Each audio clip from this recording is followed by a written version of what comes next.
So, balik diet ngayon si Finn, no? Kasi tumataba na naman siya. Yeah, tumataba siya. Kasi summer ngayon. So, nagkaroon siya ng less time for physical therapy.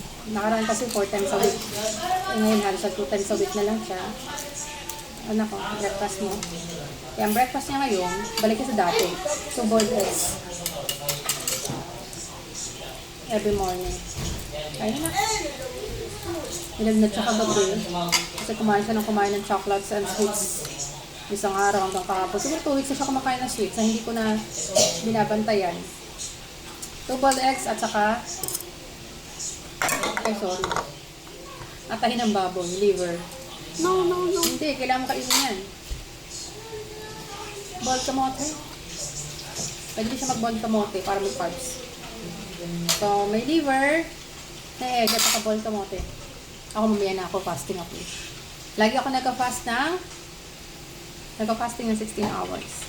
Dahil mula ng bakasyon, syempre dito mga pamangkin ko, hindi na kami nagka-fasting, kain na kami ng kain. Lagnat na ulit. Hiniginaw siya. Inom pa ng tempra after. Imagine sa loob ng 1 taon, na hospital to, na-confine dito nilagnat. Ngayon lang nilagnat kung kailan sa bahay. Kasi alagang-alaga ko talaga to napabayaan sa tubig, napabayaan sa kakakain ng sweets. Pero nung na-confine kami sa hospital, never to nilagnat. 100 days kami dun. Naka 9 operation pa yan. Tapos ngayon nasa bahay, saka nilagnat. Ibig sabihin, may mali sa diet. Kasi hindi nabantayan yung kanyang hygiene. Kasi akyat baba siya sa baba. Gamit ang kamay at paa. Hindi ako sure kung na-map na may zone rocks lagi yun. Siyempre, akyat baba ang mga tao galing sa labas. So, marumi ang lapag. So, probably may mga bacteria yun. Tapos hindi pa nakapag-water pa to. Yun, yung bagsak. So, yan, nilalagnat siya. Tens kagabi. Kain mo ka na. Kailangan mo ka. Kainin mo na, isubo mo na. Mama-ate siya.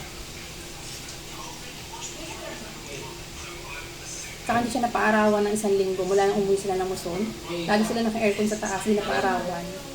Yan, hindi ang immune system. Kami ang immune system.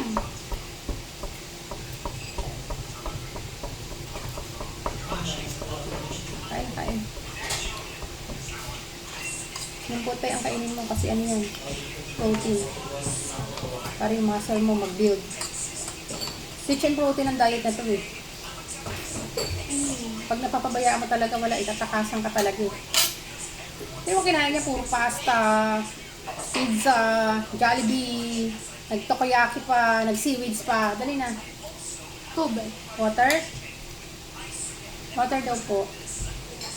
Kakain na kami. Bye-bye. Say bye-bye. Bye-bye.